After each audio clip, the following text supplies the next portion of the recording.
In a gunfight, it's important to retain as much ammunition on your body as possible. But under stress, training scars can emerge. It's not uncommon in competition and in training for folks to sometimes drop partially loaded magazines on the ground simply for the sake of speed. However, the ammunition you leave on the ground, you may need later in the fight.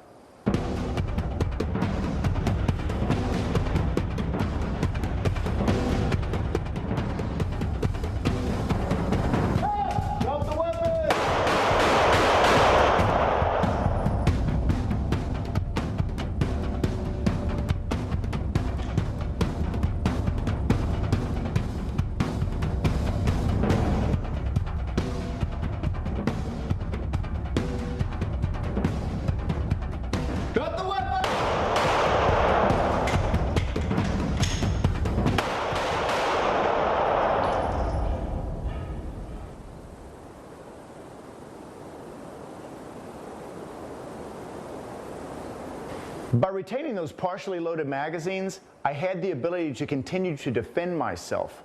So remember, the ammunition that you retain just may be the ammunition that saves your life. This is the M16, the standard issue rifle for a U.S. serviceman going to Vietnam in 1968. What the standard serviceman expected out of this rifle in Vietnam: effectiveness at close range in the jungle, also the ability to engage targets out to 200 meters or more across the rice paddy. He also expected a high rate of fire with a 20-round magazine, later a 30-round magazine, and because of it being in 5.56 NATO, it was a very mild shooting caliber.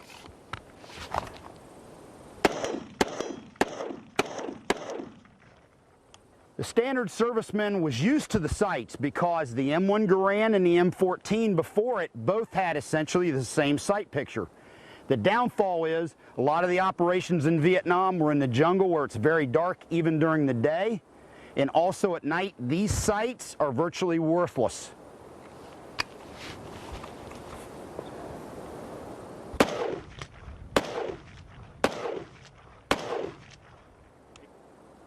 One thing that this weapon had going for it is a very mild recoil.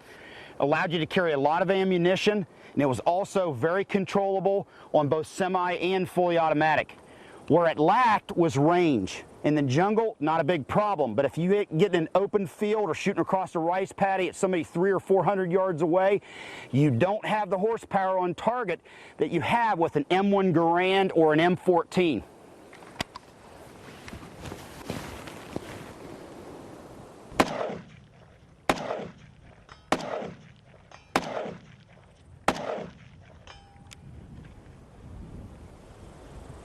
The U.S. serviceman going to Vietnam liked this weapon in many ways because it was very light and easy to carry. It was easy to maneuver. The U.S. serviceman in Vietnam using the M16 would have been expected to engage the enemy accurately up to and including 400 meters away, as well as the more common distances very close within the jungle.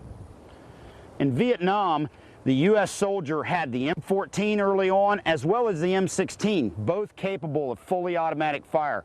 Therefore, they were expected to put down a very high volume of fire.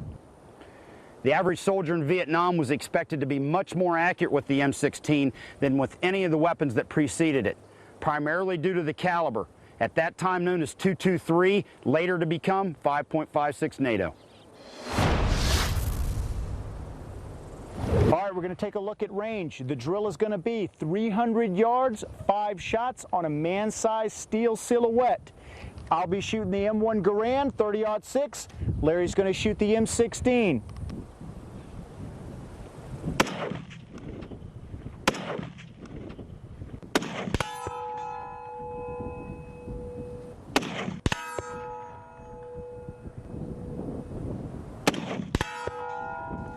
All right, once I figured out exactly where I needed to hold, no problems. Great caliber, plenty of reach. Larry, let's see what the M16 will do.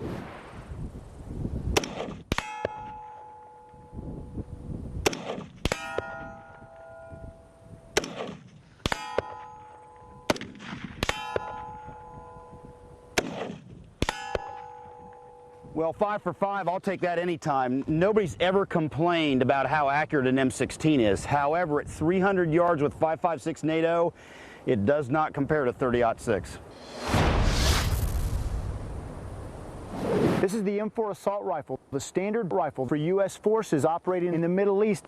Unlike the M16, it's a little bit shorter. It makes it very maneuverable to use at close range, maneuvering the gun from target to target.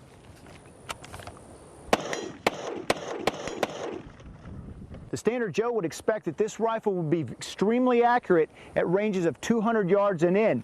It's also very easy to shoot due to the intermediate cartridge of the M4.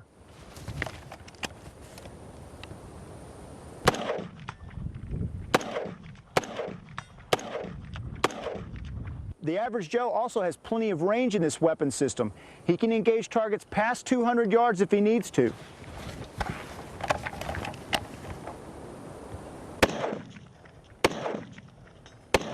With the M4, the standard U.S. soldier would be expected to be able to operate effectively in both semi and full automatic. Now, the biggest difference in this rifle compared to the M16 for the average soldier is the day optic, this red dot reflex sight, and this infrared laser that he can use at nighttime. Obviously, that's a huge advantage. It allows him to extend the battlefield and be much more effective.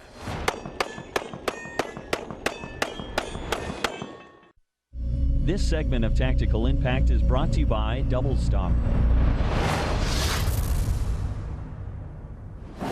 In this comparison, we're going to look at engaging targets in low light conditions.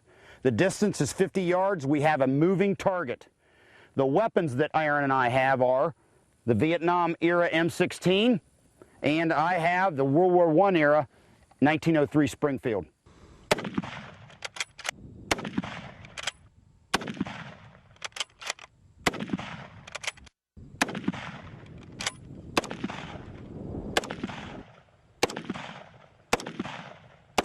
Looking at the target, I have 3 solid hits with my 03 Springfield, 1 edger and 1 complete miss. Aaron, with his .223 caliber weapon, has all 5 of his hits on target. The average soldier would have a hard time hitting a target in low light with the 03 Springfield. For all intents and purposes, he would be just point shooting, and whether he got the hits or not would be luck of the draw. Although a standard infantryman in Vietnam would be expected to engage the enemy during low light with the M16, in reality, underneath the triple canopy jungle at night, it would have been virtually impossible.